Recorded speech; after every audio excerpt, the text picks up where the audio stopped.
and he was just throwing them. Like, he just took his hand and he was kind of like just kind of throwing out hundreds or whatever, and they were just falling all over the ground. It looks like a private house party. And when I saw that, I was just like, oh my goodness. And I asked him, I said, is it okay if I get down there and get 100 or two? And I was like, I just need $100. So the black woman that was on top of the other black woman stripping on the ground, she was turning me on, where she had on this nice sexy lace, and I could kind of see like her butt crack, and she was looking very serious, and I could just feel all of the sexual emotions, where I started getting turned on, and she didn't mind me getting down there and dancing with them. So I'm pregnant, but in the spirit, I had on a white bodysuit, and then it was just kind of popped open at the bottom where there's a button that connects the bodysuit together at the bottom, like where the crotch area is. So it was open, and my stomach was covered because I am pregnant, but I am very, very tiny due to me being starved by gangs. Well, I was dancing with these women where I had got on the ground and I had my legs open, and I was doing like this little stripper move with my legs open, and they were like in between my legs facing forward, and then they turned around and I got up behind them, and then I was like on my knees rolling my behind and stuff, and the male was throwing all this money on the ground while we were doing this, and I was so turned on. Well, as I was on the ground, it's like the Holy Spirit just kind of reminded me that y'all are like baby girls, like, little black girls, but y'all grown women and y'all out there making that money. And when it's time to split down everything, you're going to get more than just $100. You dance with them long enough and they have to split everything with you. Then Cardi B came out of a back room, and she had on this little it was like a turquoise wig, and she had on this turquoise outfit. Then when she came out, she was acting real, very, I would say, flamboyant. And then she had a lot of personality, and she was kind of skinny. The Holy Spirit was showing me, she was really like slim down. And she came over to where we were dancing at, and then she just like bent over, all the way over, standing up, and started showing her butt crack and everything. And these young black people, they were young black people. There was one guy, he had dreads, he was young, and he was kind of handsome, and they came with these crumpled up dollars. Like, it damn near looked like just $1 bills. And then they wanted to come over there and see Cardi B behind, and they came to give her the little crumpled up dollars.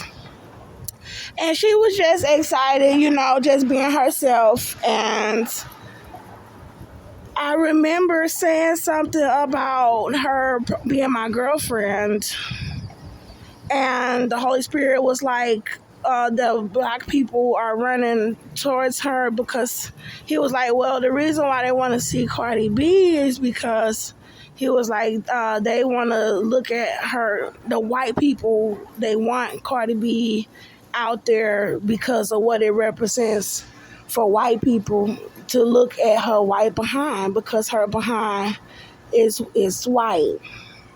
And he was like, that's why they want to come and see her behind, is because they want to look at a white behind. So before or after, I remember seeing her like with the same outfit on, but there was stuff that was stuffed all in her butt. So at first it was very slim and it was still sexy, like when she bent all the way over. When she got up and was like sashaying away and she was skinny, you could tell that she was slim, that she was skinny. And she didn't have like this really big butt. But then I saw this picture pop up like Sarah Bartman. And they had her, she was light skinned, it was a little cartoonish. And they had so much stuff in Cardi B. Well, there was so much stuff that was stuffed in her behind on the picture that it was as big as Sarah Bartman's behind, which is a black woman. I'll have to pull up that. I'm going to show y'all on the video. I'm going to add it to this. It was as big as Sarah Bartman's behind, but she was light skinned. So when I first saw it, I was like, oh my goodness, because the way the Holy Spirit showed it in the spirit, it was huge. Like it was like as big as like a very huge boulder. And it was just all kind of stuff just stuffed in there.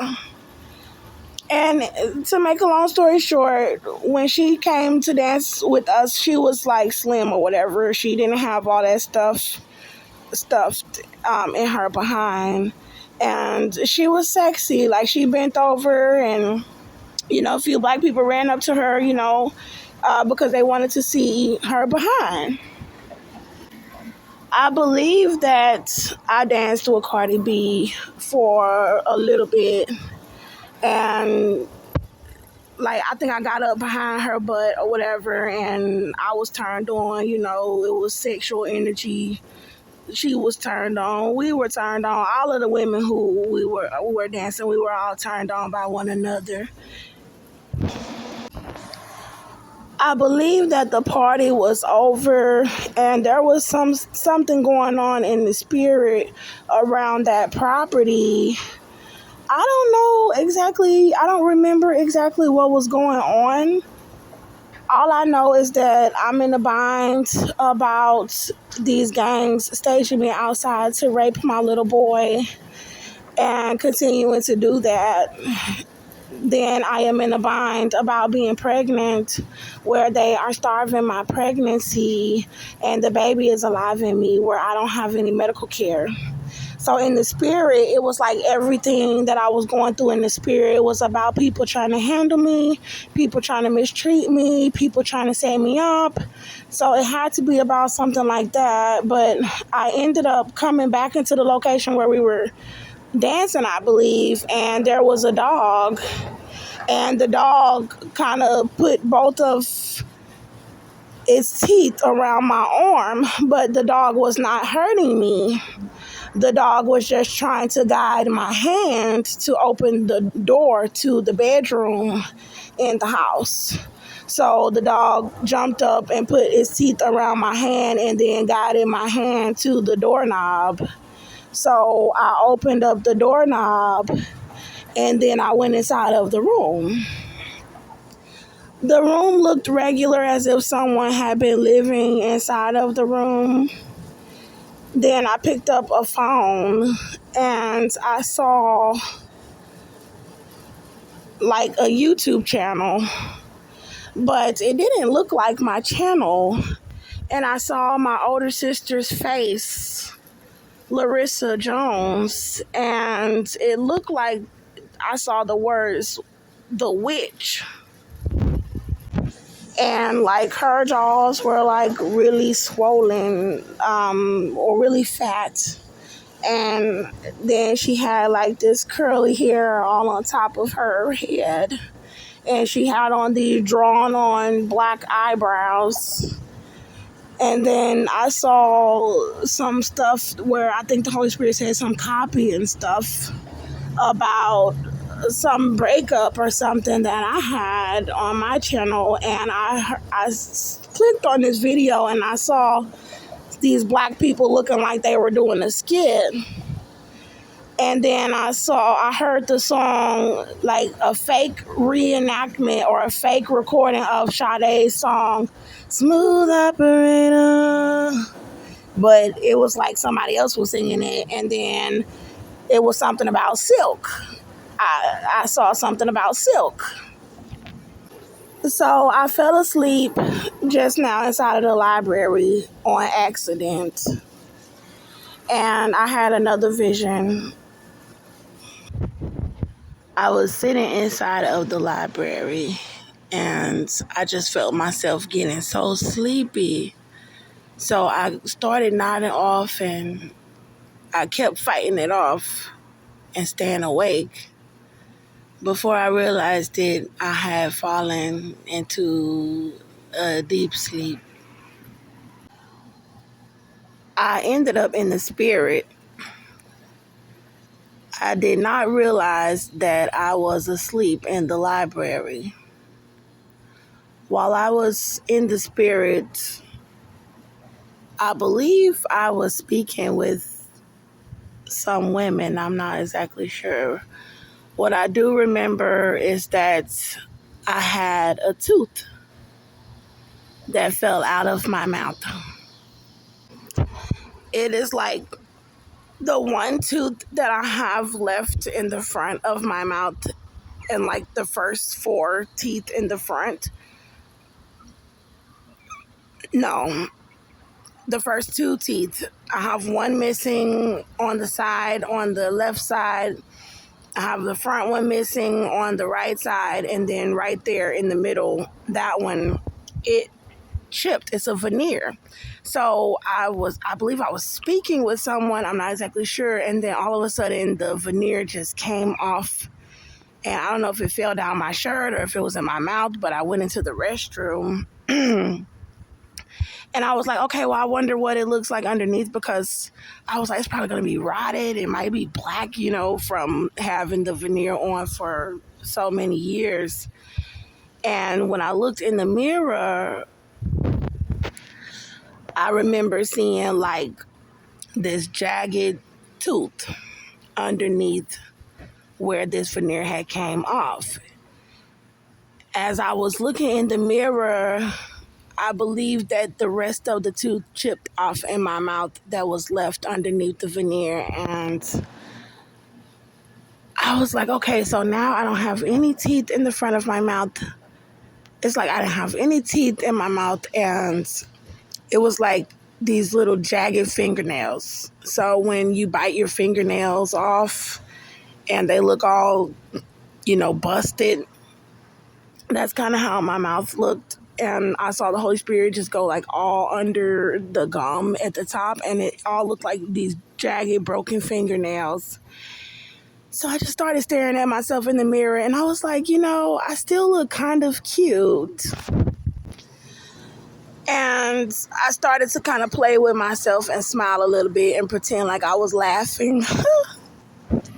As I was looking at myself in the mirror, I was smiling with the jagged teeth. Like, they were so tiny and jagged that it literally looked like your fingernails. When you just bite a piece of your fingernail off, that's how my teeth looked if your fingernails are already short.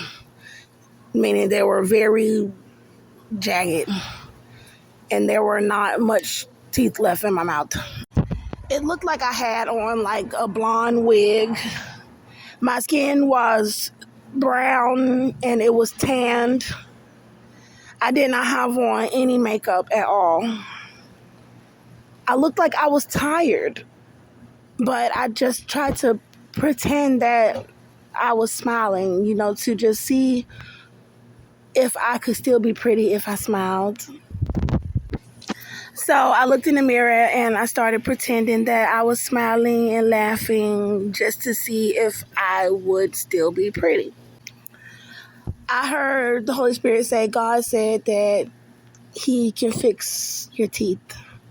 And I just could see where the Holy Spirit was saying that He could fix it and, like, I guess maybe cap over some of my teeth. I don't know, but I was just looking and smiling with my little jagged teeth, and I was smiling genuinely, like how you would smile if you had your teeth. And I was like, oh, I still look pretty. And I started laughing, like, haha, to see like what I looked like. And I was still pretty, but I heard the Holy Spirit say, like, she can't laugh and she can't smile.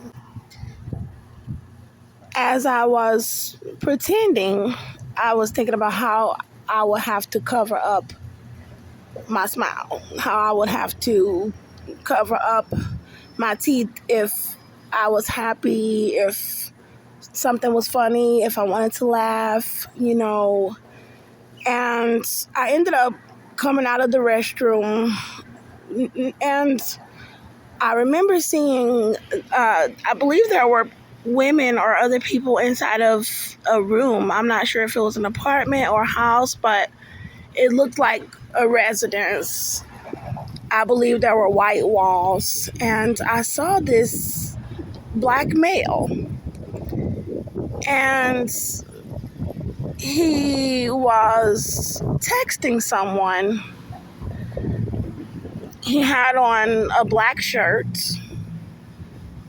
I didn't really get to see his face that well, but I could tell that he was young. I think that he may have been handsome, but I saw his arms, and he had these nice arms that were fit, like, maybe he worked out. And then he was texting someone on the phone, and I got jealous. So I saw the text messages on the screen that looked like a projector on the wall, and the room was kind of dark a little bit, but I could tell that the walls were white. And I was like, who is he texting? He was dark skinned. His skin looked and appeared like it was a chocolate color. And he looked like he might have been very sexy. So I started walking towards him, and my heart was like, who is he texting? And because of what I saw on the screen, and I felt his emotions.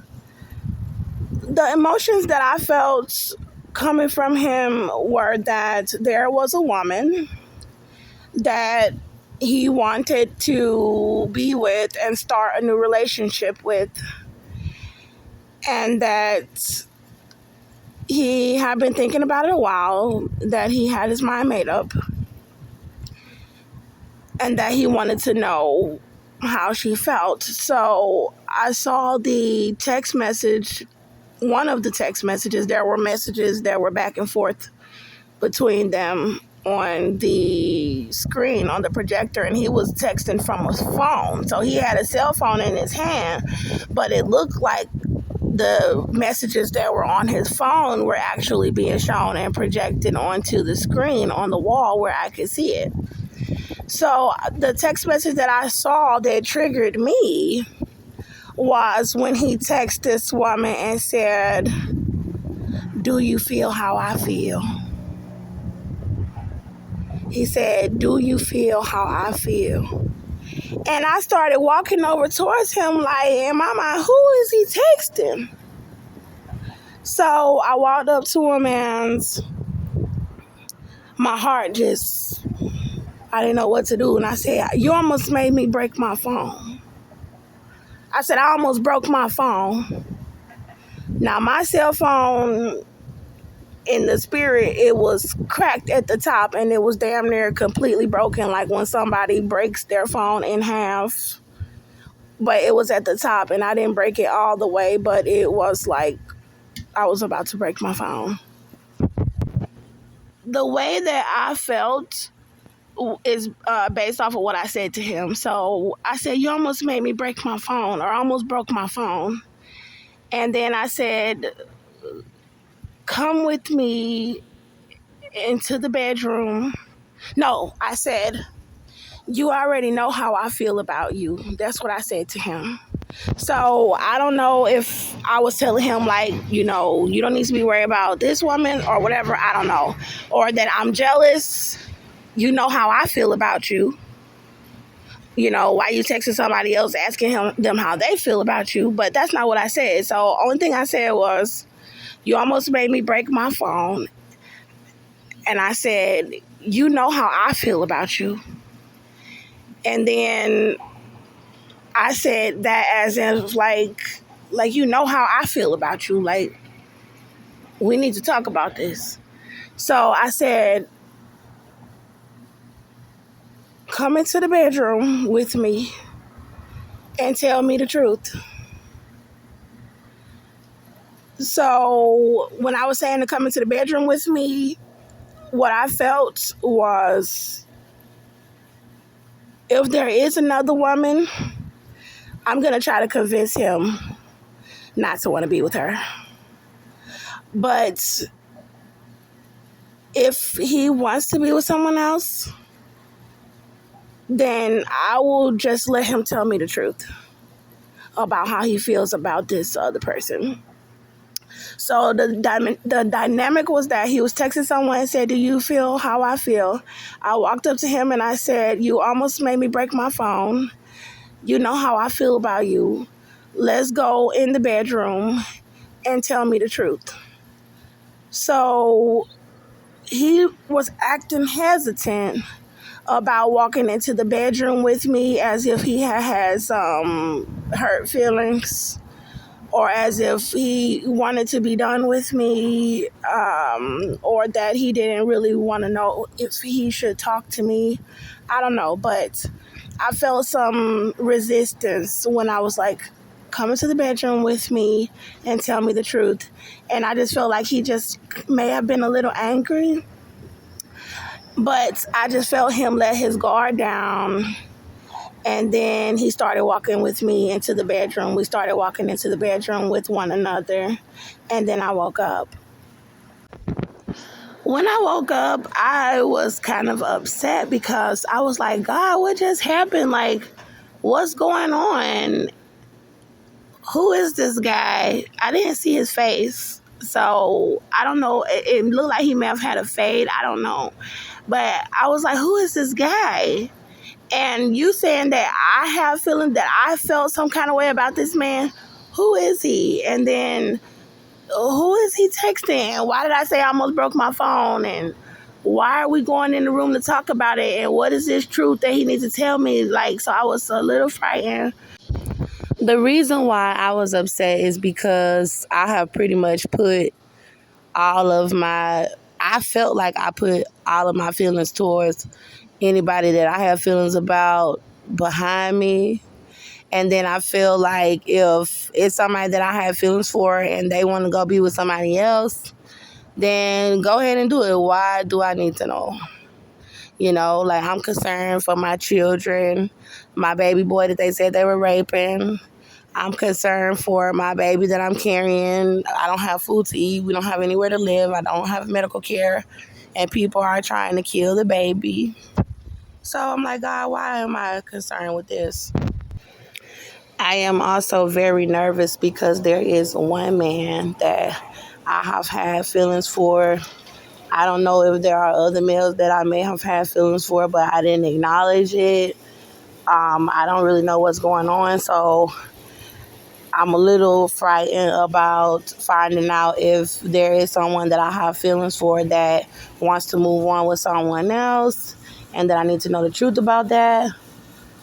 But I'm also afraid, as far as just having to admit that I have feelings for someone who I may have tried to walk away from.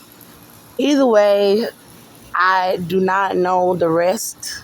It's going to take time for the Holy Spirit to reveal to me exactly what is going on. But I just wanted to tell y'all what happened. So it seemed like I don't really want to let this person go. But the way that my attitude was in the spirit was like that I don't want to let this person go. But if this person wanted to be with someone else, that all you got to do is just tell me the truth. So if this person wants to be with me, then tell me the truth. If this person wants to be with someone else, then just tell me the truth. I have said that I wanted to meet new people, that I'm interested, in my future with having a love life. I don't have anyone that I'm in an intimate relationship with right now. I'm in my mind, I'm single. So I'm interested to see how this goes. But that's it.